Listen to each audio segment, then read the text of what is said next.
Un Boeing 767 vole au-dessus de l'Atlantique en route vers l'Égypte. 217 personnes sont à bord.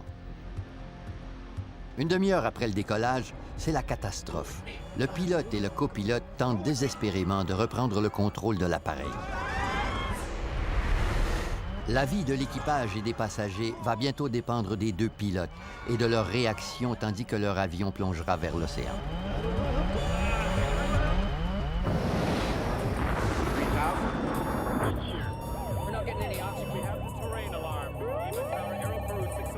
We are in an emergency.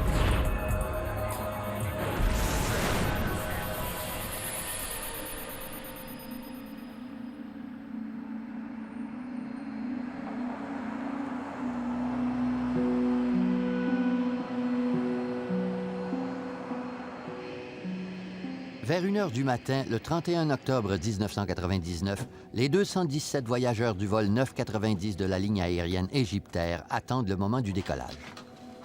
Le commandant de bord, Ahmed El Habashi, est au service de la compagnie depuis 36 ans. Son copilote, Adel Anwar, lui, a précisément 36 ans. Il a changé de vol avec un autre officier pour se rendre à son mariage.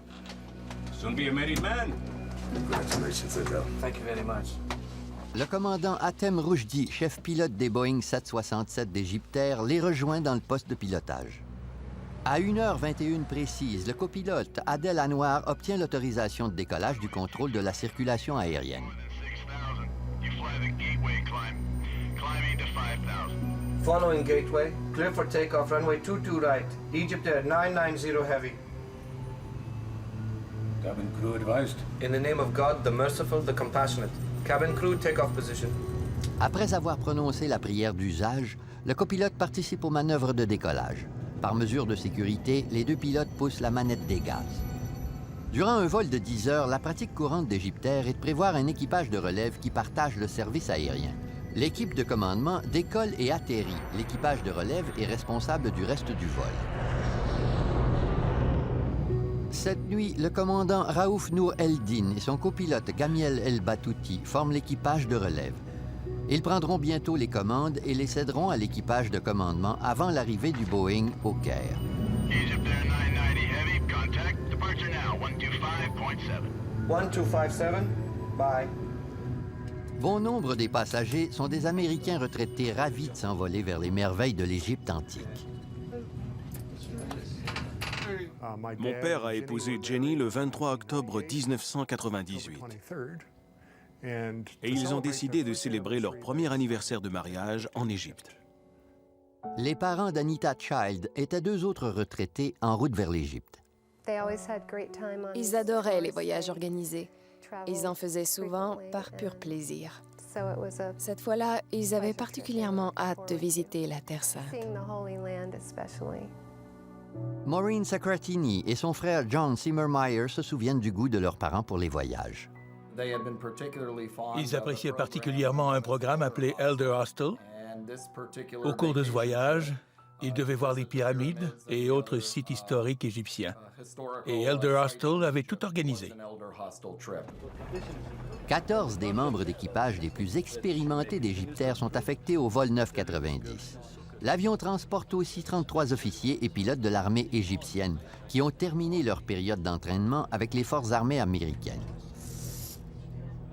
Gamiel El Batouti est un ex-instructeur de vol de l'armée de l'air égyptienne et l'un des copilotes les plus âgés d'Égyptaire. Il est si vieux comparé aux autres copilotes qu'il l'appelle respectueusement « commandant ». À peine 20 minutes après le décollage, El Batouti entre dans le poste de pilotage. Bonjour, Jimmy, comment vas-tu? Comment allez-vous, monsieur? Il y a du nouveau? J'ai dormi, je le jure. Laisse-moi te dire quelque chose. Moi, je ne dormirai pas. Je vais peut-être m'asseoir pendant 2 heures. J'ai dormi. Alors tu ne vas pas te lever? Non, lève-toi. Va te reposer, tu reviendras ensuite. Vous auriez dû me prévenir, commandant Gamiel. Vous auriez dû dire Adèle. Est-ce que je t'ai vu? Je prends le premier quart, un simple message. Le jeune copilote ne semble pas apprécier cette relève intempestive. Je ne m'endors pas. Prenez le temps de vous reposer et revenez quand vous serez éveillé, d'accord, commandant? Je viendrai de toute façon. Commandant. Je me contenterai du dernier quart. Non, ce n'est pas ce que je veux dire. Si vous voulez ma place, il n'y a aucun problème. Je viendrai plus tard. Je vais manger une bouchée, puis je reviendrai. D'accord. Pourquoi n'allez-vous pas... Demandez-leur d'apporter votre repas ici, ensuite j'irai dormir. Ça vous va? Oui. Avec votre permission, commandant? Gamiel El Batouti a obtenu gain de cause.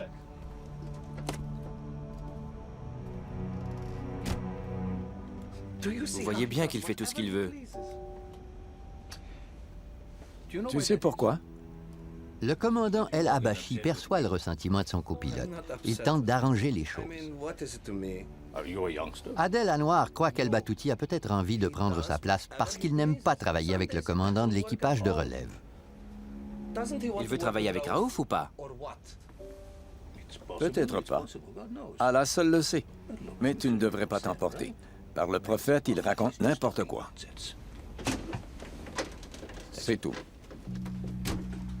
Tout est sous contrôle. D'accord, patron. Merci, Adel. Beau joueur, le copilote Adel Anwar cède la place à son collègue El Batouti. D'ordinaire, cette partie du vol est la plus paisible pour les passagers comme pour les membres d'équipage. Des systèmes de navigation sophistiqués dirigeront l'avion pendant plusieurs heures. Egypt Air 990, roger. Excuse-moi, Jimmy. Je fais un tour aux toilettes. Allez-y. Avant le reste des passagers. Il mange encore. Je reviens tout de suite.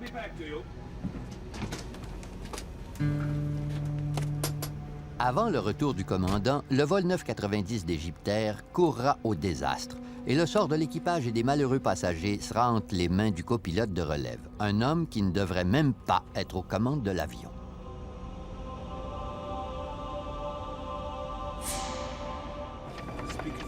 Soudain, l'avion perd de l'altitude et plonge vers l'océan. Il pique du nez. Aussitôt, l'appareil subit le phénomène de la microgravité ou gravité zéro. L'ancien enquêteur du NTSB, Greg Phillips, est devenu l'expert de cette catastrophe. Durant un vol, un avion subit les effets d'une gravité normale équivalent à la force de gravité 1, qui correspond au niveau de vol de croisière. Mais lorsqu'il pique du nez, l'effet correspond plutôt à celui d'une voiture qui arrive en haut d'une colline à grande vitesse puis qui redescend. On se sent plus léger sur son siège. Plus l'avion plonge, plus on s'allège.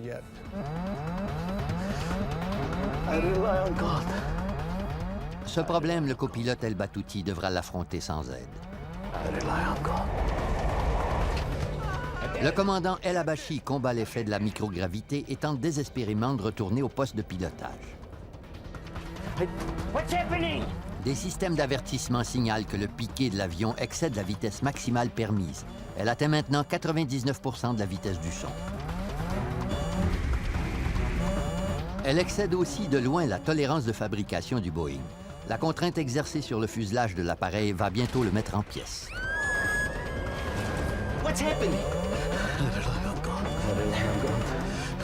Le commandant El Habashi ramène difficilement le manche de commande vers lui.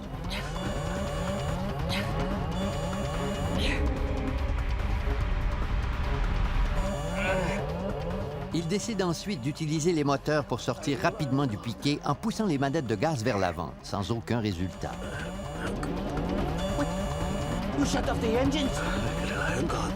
Désespéré, le commandant de bord déploie les aérofreins, des volets intégrés aux ailes, afin de ralentir la chute de l'appareil. Miraculeusement, l'avion ralentit.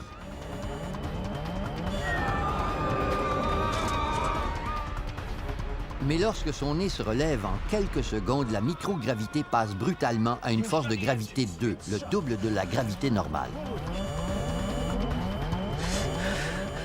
Le commandant s'efforce de stabiliser l'appareil.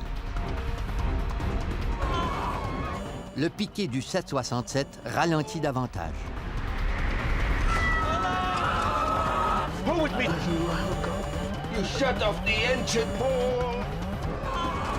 Les moteurs sont coupés et les lumières s'éteignent. L'avion est plongé dans l'obscurité. C'est ici que les enregistrements de conversation du poste de pilotage et de la boîte noire prennent fin. Personne ne sait ce qui est arrivé au cours des 2 minutes suivantes, mais le radar suit encore sa piste. Il grimpe encore, passant de 4000 mètres à plus de 7500 mètres.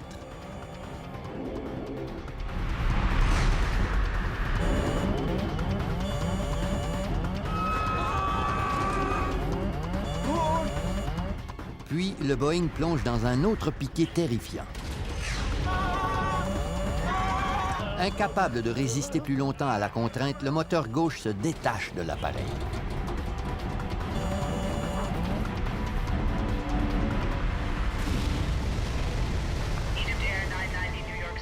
Combien de temps les passagers pourront-ils nager dans les eaux glaciales de l'océan Atlantique? Combien d'entre eux ont pu survivre à l'écrasement du vol 990 d'Égyptair? 217 vies sont en jeu. Le navire-école de la marine marchande Kings Pointer est le premier à arriver sur les lieux. À l'aube, nous avons vu du pétrole sur les vagues. C'était signe que quelque chose clochait. Nous avons ensuite fait marche arrière et tout de suite après, les premiers débris ont commencé à remonter à la surface. À Héliopolis, en banlieue du Caire, la fille du commandant El Abachi tente de comprendre les émotions vécues par son père. Imaginez-vous un être cher, un père, une fille ou un frère, qui se retrouve en train de plonger brusquement d'une altitude de 11 000 mètres. C'était sûrement horrible. Mais il a tenté de sauver sa vie, celle de ses collègues et des passagers. Dans une maison du Maryland, un dimanche matin bien tranquille tourne au drame.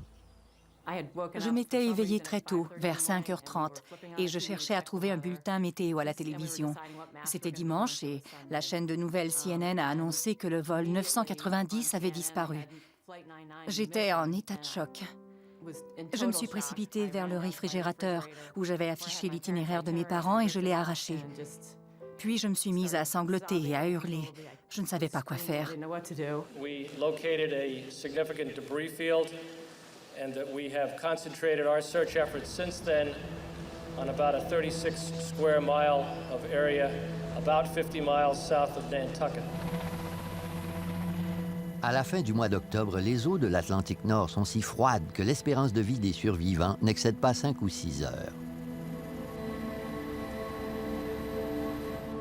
Au Caire, Mehi, la fille du commandant de l'équipage de relève Raouf Nour El-Din, espère encore revoir son père.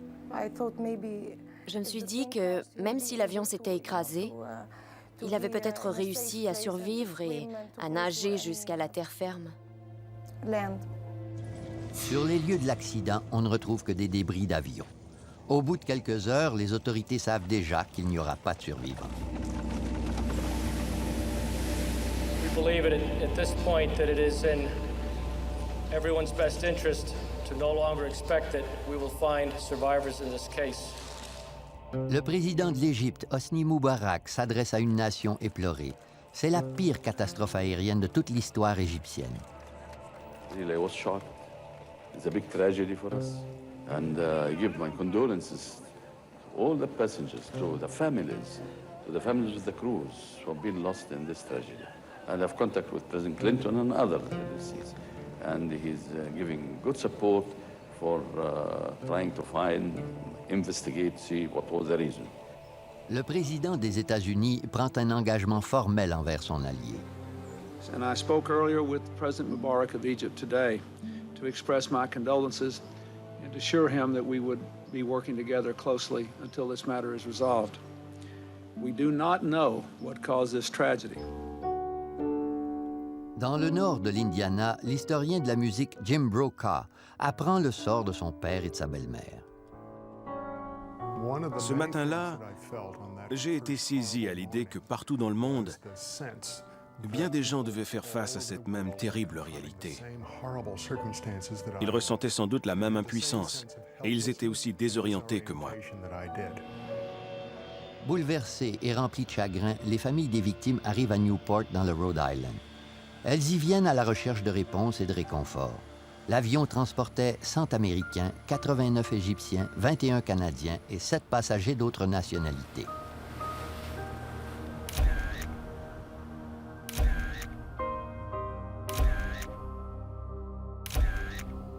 Les arrivants veulent connaître les causes de l'accident.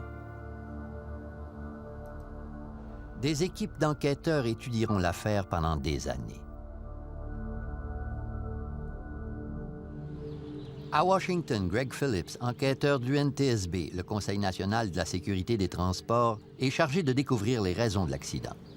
Dès le début, on savait qu'il y aurait des complications. L'avion a traversé l'Atlantique en vol de croisière en pleine nuit. Et dans la zone de l'écrasement, on a juste retrouvé quelques débris flottants. Il fallait remonter l'appareil du fond marin avant de pouvoir commencer notre enquête. Il faut récupérer les 2 boîtes noires du Boeing dans des eaux de 70 mètres de profondeur, et même si la force de l'impact a détruit les radiobalises des enregistreurs. Dans ce cas précis, les 2 radiobalises sous-marines de détresse, qu'on appelle aussi des bouées acoustiques actives et qui doivent nous aider à retrouver les boîtes noires égarées, se sont détachées. Par conséquent, les recherches ont été plus longues et plus ardues que prévu. 9 jours après l'accident, le submersible télécommandé de la marine américaine Deep Drone récupère la première de 2 boîtes noires, l'enregistreur de données de vol qui conserve l'information technique relative au système de vol. 4 jours plus tard, la 2e boîte noire, l'enregistreur de conversation de poste de pilotage, atterrit enfin sur le pont du navire. De là, elle prend le chemin des laboratoires du NTSB. L'enregistreur a capté tous les sons du poste de pilotage pendant les 30 dernières minutes du vol. Ces boîtes noires ont été conçues pour résister à une force de gravité 3400 fois supérieure à la normale. La récupération d'un CVR fournit aux enquêteurs un compte-rendu à la fois saisissant et bouleversant des dernières minutes d'une catastrophe aérienne. Les enquêteurs espèrent que celui-ci va leur donner la clé du mystère entourant l'écrasement du vol 990 d'Égyptair. La priorité des enquêteurs est maintenant de faire traduire les paroles échangées dans le poste de pilotage par les 2 pilotes arabes. Les données de l'enregistreur de conversation de poste de pilotage étaient de bonne qualité. L'équipe de traduction n'a eu aucun mal à les traduire, mais ce n'est qu'une information qui doit s'ajouter à une série d'autres, comme celle de l'enregistreur de données de vol, l'examen des débris de l'avion et tous les autres aspects de l'enquête. Dans le cas d'affaires importantes comme celle du crash du vol 990 d'Égyptair, le NTSB collabore systématiquement avec le FBI. Car les éléments de preuve récupérés doivent être admissibles devant un tribunal. L'ancien directeur adjoint du FBI, Lou Chiliro, est un enquêteur chevronné qui s'y connaît bien en écrasement d'avions. Au moment de la tragédie, on avait une bonne expérience des catastrophes aériennes. On avait même développé des techniques pour découvrir si l'accident était le résultat d'un attentat terroriste ou d'un acte criminel. Le FBI cherche à découvrir s'il y avait une bombe, des terroristes ou même des cibles potentielles de terrorisme à bord. On a comparé la liste des passagers à l'inventaire des bagages dans l'espoir d'y trouver quelque chose d'inhabituel. On a demandé aux préposés s'ils se souvenaient d'incidents qui auraient pu leur causer des inquiétudes. On a étudié les enregistrements de surveillance afin de découvrir si on avait embarqué un objet d'aspect dangereux dans la soute à bagages. Mais rien ne permet de soupçonner la présence d'un engin explosif à bord du vol 990 d'Égyptair. Dans les bureaux du NTSB, les enquêteurs américains examinent l'enregistreur de données de vol et n'y trouvent aucune trace de défaillance mécanique. Mais les membres égyptiens du comité d'enquête insistent pour étudier chaque élément de preuve. La majeure partie des débris est encore dans un entrepôt du Rhode Island. Les Égyptiens espèrent y découvrir la preuve qu'une défaillance mécanique a causé le terrible accident. Tandis qu'ils examinent les débris, d'autres théories font surface. Les enregistrements du poste de pilotage vont diviser le comité d'enquête et déclencher une polémique internationale. Au mois d'octobre 1999, le vol 990 d'Égyptair s'abîme dans l'océan Atlantique. Il n'y a aucun survivant. L'enquête se concentre sur le Boeing 767 et ses pilotes. Plusieurs rumeurs circulent au sujet des causes possibles de l'écrasement. Une question en particulier intrigue. Pourquoi El Batouti s'est-il installé à la place du copilote bien avant son quart? Mais au Caire, le frère d'Adel, Tarek Anwar, ne voit rien d'étrange dans cette relève anticipée. Si j'étais au volant d'une voiture en compagnie d'un de mes amis et qu'il me demandait s'il pouvait conduire à ma place, où serait le mal? Si Adèle n'avait pas assez dormi et que le commandant Gamiel lui a proposé de le remplacer, je n'y vois pas davantage de problème.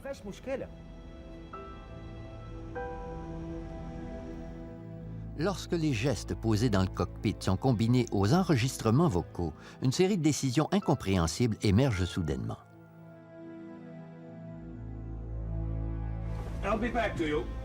L'enregistreur de conversation révèle qu'après le départ du commandant El Habashi, le copilote a prononcé des paroles énigmatiques à voix basse. Control it. Puis El Batouti a déconnecté le pilote automatique.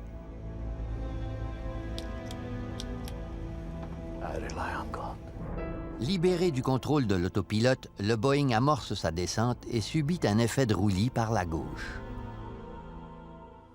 Les experts égyptiens considèrent la décision d'El Batouti de déconnecter le pilote automatique comme une réaction possible à un mouvement inhabituel de l'avion qui l'aurait poussé à reprendre le contrôle manuel.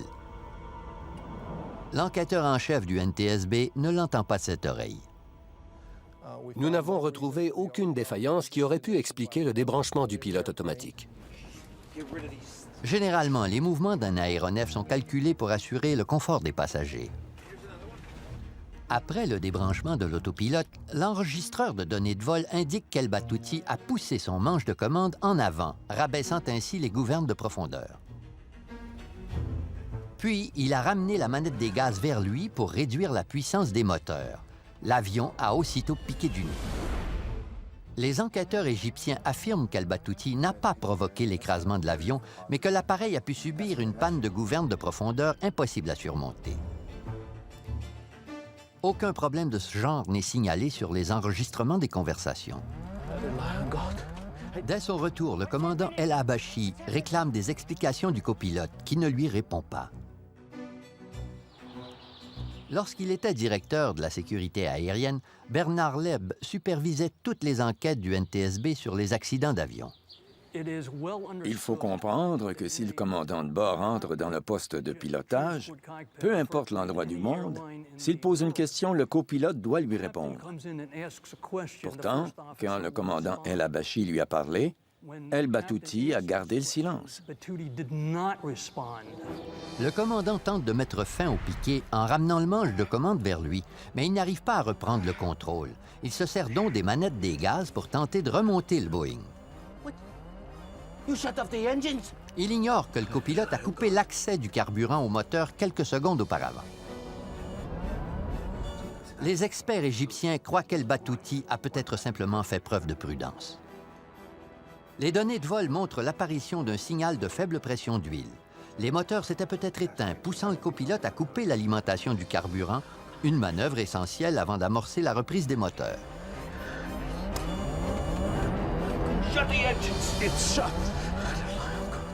Le NTSB a tenu compte de cette possibilité. Les deux moteurs d'un biréacteur survolant l'océan en pleine nuit ont été coupés. Personne n'a pu trouver une seule situation d'urgence qui aurait pu forcer les pilotes à arrêter tous les moteurs de leur avion alors qu'ils s'éloignaient de l'aéroport le plus proche. Le scénario préféré des enquêteurs égyptiens est une malencontreuse panne de la gouverne de profondeur. À Washington, dans les bureaux du NTSB, le Conseil national de la sécurité des transports, l'analyse de l'enregistreur de données de vol révèle que le commandant El Habashi ramenait son manche de commande vers lui pour faire grimper le Boeing, tandis que le copilote El Batouti semblait le pousser vers l'avant pour faire descendre l'avion.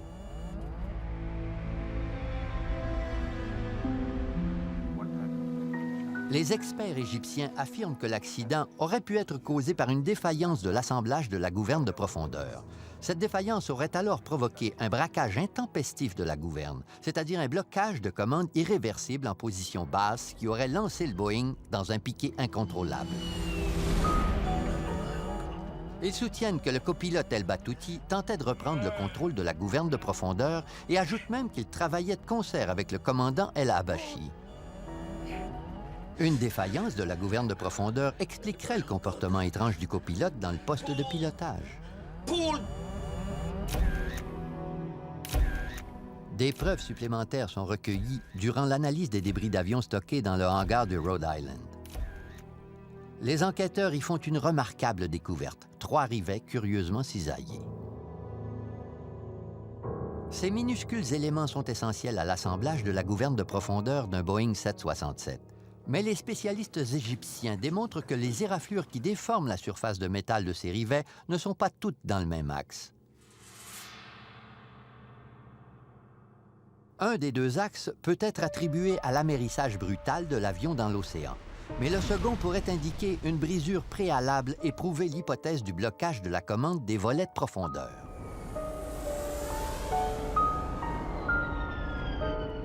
Les experts égyptiens portent ces nouveaux faits à l'attention de la FAA, au Bureau fédéral de l'aéronautique, l'organisme qui régit l'aviation civile américaine. À l'armée, les représentants de la FAA exigent une inspection des rivets de renvoi d'angle de tous les Boeing 767 en service à travers le monde.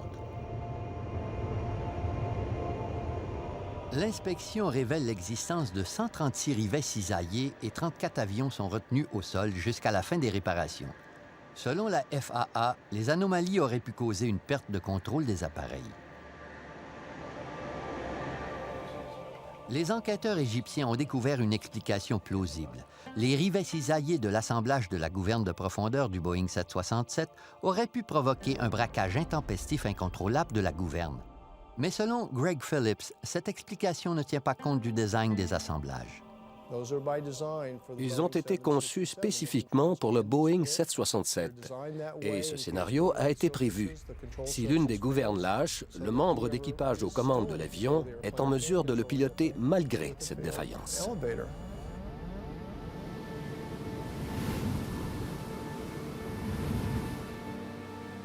Avant de devenir reporter, William Langewiesche était pilote de l'aviation commerciale. Aujourd'hui, on programme les manœuvres du vol 990 dans un simulateur de vol afin qu'il puisse tester les réactions du pilote. Quand on voit un avion plonger dans un piquet aussi abrupt, et qu'on voit les altimètres descendre aussi rapidement, tandis que les voyants clignotent, que les klaxons retentissent, c'est terrifiant. Sans connaître les causes réelles du piquet, Langewiesche tente d'y mettre fin de différentes façons. Enfin, ils m'ont demandé d'attendre un maximum de temps, soit 15 secondes. Ce n'est pas facile de rester immobile aux commandes d'un 767 ou de n'importe quel avion hors de contrôle. C'est un très long délai. C'est inconcevable. Mais je l'ai fait. Même au bout de 15 secondes d'inaction, sans démontrer des habiletés extraordinaires, j'ai réussi à reprendre le contrôle de l'avion. Comme n'importe quel élève pilote l'aurait fait. Aucun autre Boeing 767 n'a subi de braquage de gouverne suivi d'une chute dans le vide.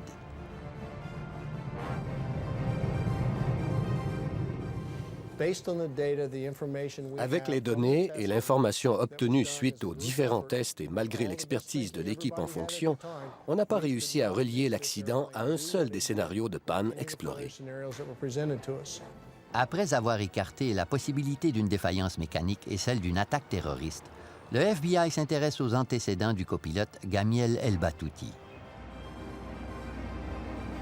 Moins de 3 semaines après la catastrophe, les médias rapportent que peu avant l'écrasement, El-Batouti aurait dit « J'ai pris ma décision. Je m'en remets à Allah ». De nombreuses personnes ont alors cru qu'il s'agissait d'un nouvel acte de terrorisme commis par un intégriste musulman, jusqu'à ce qu'elles apprennent que les enregistrements avaient été mal traduits. Notre vérification des antécédents d'El-Batouti nous avait révélé qu'il était plutôt religieux, mais absolument rien ne nous portait à croire qu'il était intégriste, ou plus religieux que n'importe quel autre homme ordinaire. Quelles ont été les paroles exactes de Gamiel El-Batouti et surtout, que voulait-elle dire?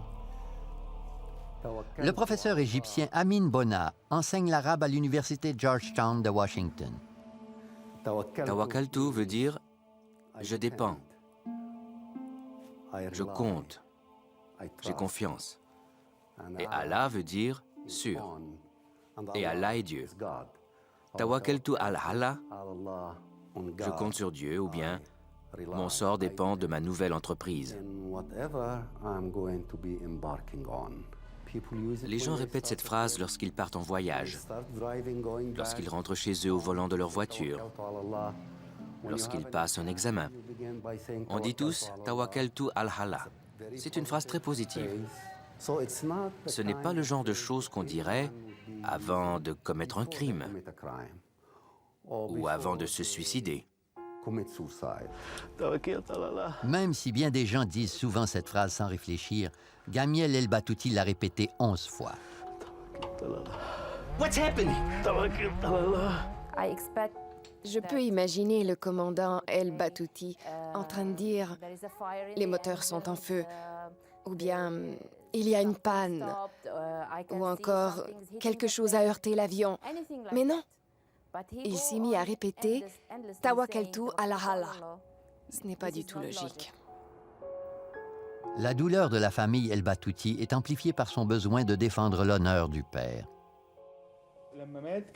Lorsqu'il est mort, on pouvait tous se dire qu'au moins, il était mort avec honneur. Mais maintenant, ils essaient de nous enlever ce mince réconfort.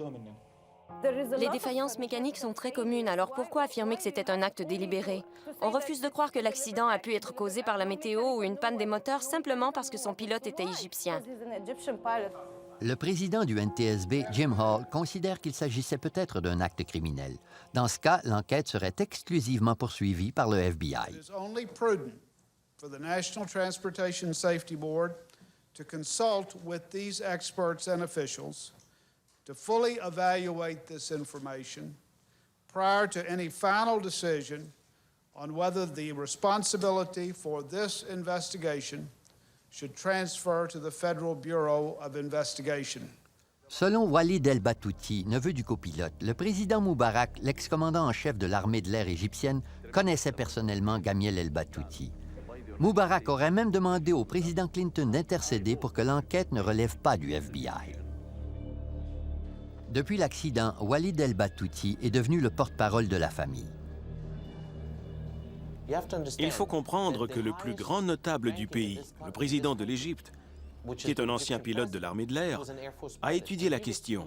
Et il a dit ceci. Selon mon expérience, c'était l'empennage. Il s'est passé quelque chose là-dedans. Ce n'était pas un suicide. Il s'agissait d'une défaillance mécanique ou d'un vice de construction. C'est l'un ou l'autre. Aux États-Unis, le FBI enquête sur Gamiel El-Batouti et cherche des motifs de culpabilité. Il en apprendra beaucoup sur l'homme aux commandes du vol 990 d'Égyptair en interviewant des collègues et des amis qui vont dévoiler l'autre visage du copilote.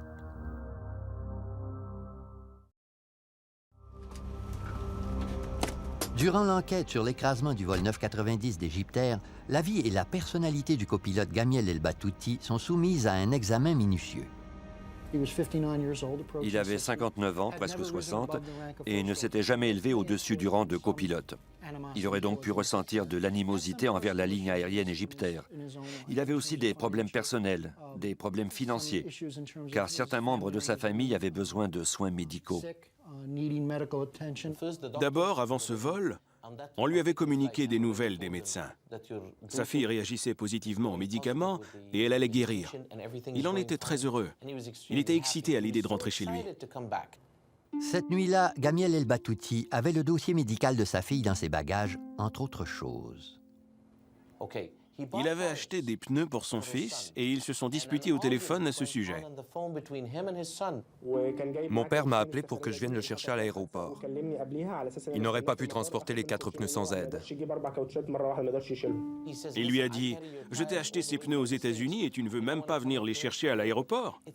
Cette réaction était très normale. Un homme qui aurait voulu suicider n'aurait pas agi ainsi. Le FBI continue son enquête à l'hôtel Pennsylvania de New York, où Égyptair a une réservation en bloc de 50 chambres pour ses membres d'équipage.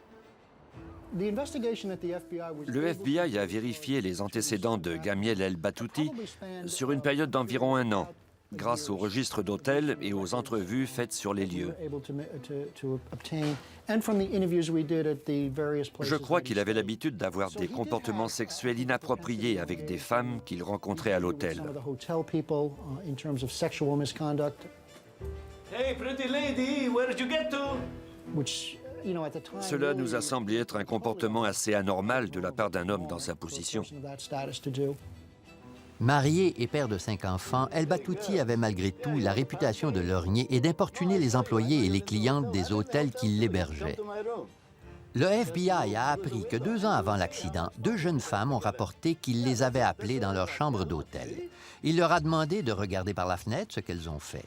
Elles soutiennent qu'El Batouti s'est exhibé devant elles et ont raconté l'incident au gardien de sécurité de l'hôtel. Mais le copilote n'a pas mis fin à ses comportements provoquants. Une femme de chambre a affirmé au FBI que El Batouti l'avait harcelée plus d'une fois. Hey, cute girl. Listen, stop. Let me tell you something. No, I want to talk to you because look, I give you $100 if you just come to my room. I'm not here for that. Oh, sure. I'm here to work. Just leave me alone. Don't be like that. Come on. Lorsque la femme de chambre a rapporté l'incident, la direction de l'hôtel a ajouté sa plainte de harcèlement sexuel à celle des autres employés ou clientes. Quant aux allégations de l'hôtel, ils disent eux-mêmes que cela s'est passé bien avant le vol et non pas la veille du vol, comme on l'a prétendu. Selon le FBI, ce dernier incident s'est produit le 29 octobre 1999, la veille du départ du vol 990. 3 mois après le début de l'enquête du FBI sur El Batouti, un avion d'Égyptair atterrit à Londres. Son commandant de bord demande l'asile politique en Grande-Bretagne en affirmant qu'il détient des informations sur les causes de l'écrasement du vol 990. Le commandant Hamdi Taha est un ancien collègue du copilote El Batouti. Il vient de quitter sa femme, sa famille et son pays. Le FBI expédie un agent spécial sur les lieux pour qu'il interroge le commandant Taha en compagnie d'un agent de sécurité britannique. Saviez-vous que Batouti avait des comportements sexuels inappropriés? Oui. C'est très important. J'en ai entendu parler par des pilotes en qui j'ai confiance. Batouti a eu des problèmes à cause de son comportement sexuel inapproprié à New York avec des femmes de chambre et parce qu'il suivait des clientes. La ligne aérienne l'a toléré pendant un certain temps, mais on lui a dit plusieurs fois « Ce comportement ne vous a peut-être jamais attiré de problème, mais vous êtes le représentant de notre pays aux États-Unis et vous ne pouvez pas agir ainsi. » L'information du commandant de bord n'est pas vérifiable, mais sa description de la rencontre d'El Batouti avec le chef pilote d'Égyptair éveille la curiosité. Hatem Roujdi est allé voir El Batouti juste avant le départ du vol 990. Ils se sont rencontrés à l'hôtel. Roujdi lui a dit que ses actes ne pourraient plus être passés sous silence et qu'il y aurait des conséquences. Le vol de retour vers le Caire serait son dernier vol. On se connaît depuis longtemps, Gamiel. Mais tu ne voleras plus jamais en direction des États-Unis. Il serait dorénavant interdit de vol vers les États-Unis. Batouti venait tout juste de perdre d'immenses privilèges. Il était humilié. À mon avis, voilà ce qui a dû arriver. Il s'est certainement dit, si ce vol doit être mon dernier vol, ce sera aussi le dernier d'Hatem Roujdi.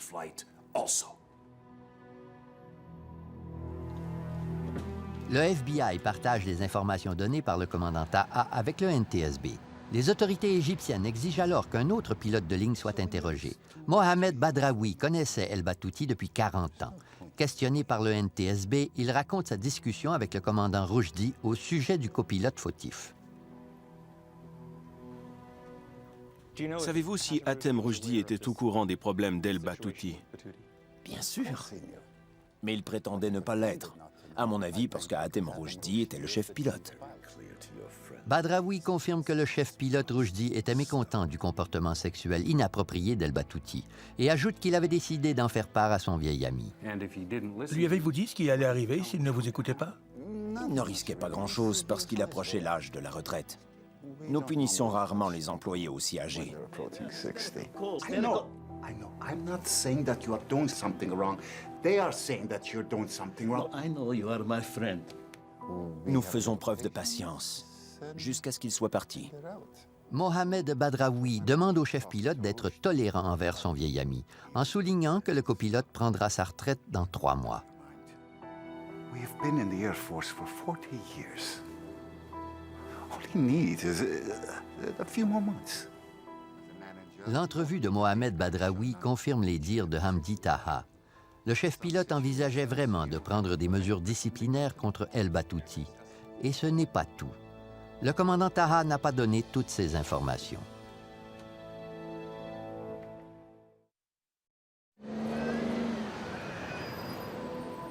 À Londres, un pilote égyptien réclame l'asile politique. En échange, il offre des renseignements privilégiés au sujet de la catastrophe aérienne la plus controversée de l'histoire d'Égyptair. Le commandant de bord, Hamdi Taha, va partager la séance de briefing des pilotes d'Égyptair avec le FBI. Après avoir entendu l'enregistreur de conversation de poste de pilotage, l'officier responsable des programmes de vol des pilotes d'Égyptair a convoqué tous les équipages de bord à une réunion spéciale au Caire. Là-bas, il nous a donné les faits, seulement les faits. Il n'a ajouté aucun commentaire. Il n'a fait mention d'aucun problème technique. Il n'a rien dit de plus. Mais tous les pilotes ont compris qu'il ne s'agissait pas d'un accident. Mais ensuite, il nous a demandé de n'en discuter avec personne. N'en parlez pas à vos familles, n'en parlez pas au téléphone, n'en parlez même pas entre vous. Nous avons tous compris que Batouti l'avait fait exprès. Bien des familles impliquées dans l'affaire croyaient déjà être en présence de 216 meurtres et d'un suicide. En Égypte, les familles élargies ont tendance à protéger leurs membres, et une foi religieuse très intense influence l'attitude des Égyptiens à l'égard du suicide. Cette histoire est complexe. Elle englobe la religion, elle englobe les croyances, elle parle de notre culture. Encore aujourd'hui, dans la culture égyptienne, bien des gens ne croient pas que des musulmans, des gens qui ont été imprégnés de cette culture, soient capables de se suicider. Et les différences culturelles n'ont pas été les seules embûches de cette enquête. Notre voyage en Égypte pour vérifier les antécédents d'El Batouti n'a pas été facile. Le gouvernement égyptien n'a pas apprécié nos démarches. Les efforts du FBI pour comprendre les relations personnelles et familiales d'El Batouti sont systématiquement bloqués. En fait, nous n'avons jamais pu développer nos pistes, ni obtenir les renseignements dont nous avions besoin pour le faire. Finalement, le 21 mars 2002, au terme d'une enquête de 10 millions de dollars étalée sur 2 ans et 5 mois, le Conseil national de la sécurité des transports publie son rapport. Sa conclusion est la suivante. La cause probable de l'accident du vol 990 d'Égyptair est sa déviation du vol de croisière normal et sa collision subséquente avec l'océan Atlantique, suite à la manipulation des commandes de pilotage par le copilote de l'équipage de relève. L'administration de l'aviation civile égyptienne réagit au rapport avec colère. Voici sa réponse. Il est évident que le NTSB n'a pas effectué l'enquête professionnelle à laquelle le gouvernement égyptien était en droit de s'attendre. L'ancien directeur de la sécurité aérienne du NTSB, Bernard Leb, ne partage pas le point de vue des Égyptiens. Ce qui n'était pas professionnel, c'était l'insistance des autorités égyptiennes à démentir le fait que ce Boeing avait été intentionnellement jeté dans l'océan, malgré l'existence de preuves irréfutables, pour quiconque a la moindre expérience des enquêtes sur les accidents aériens. Comme la plupart de ses compatriotes, Walid El Batouti refuse de croire que son oncle a été l'auteur d'un massacre. C'était un simple accident d'avion. On en a fait toute une histoire sans la moindre raison. Il s'agit bien évidemment d'un complot. Greg Phillips est convaincu d'avoir exploré toutes les pistes et tous les scénarios. Quand on se joint à une équipe d'enquête sur les avions accidentés, on le fait pour prévenir d'autres accidents, pas pour maquiller ceux qui ont déjà eu lieu, quels que soient les enjeux politiques. Durant toute ma carrière, je n'ai jamais eu connaissance d'un tel camouflage ou même d'une tentative ratée de camouflage. Les autorités américaines et égyptiennes n'envisagent toujours pas l'écrasement du vol 990 d'Égyptair du même point de vue, et les familles éplorées n'ont pas encore de réponse à leurs questions. Pour tous ces malheureux, le mystère de l'accident fatal ne sera sans doute jamais résolu.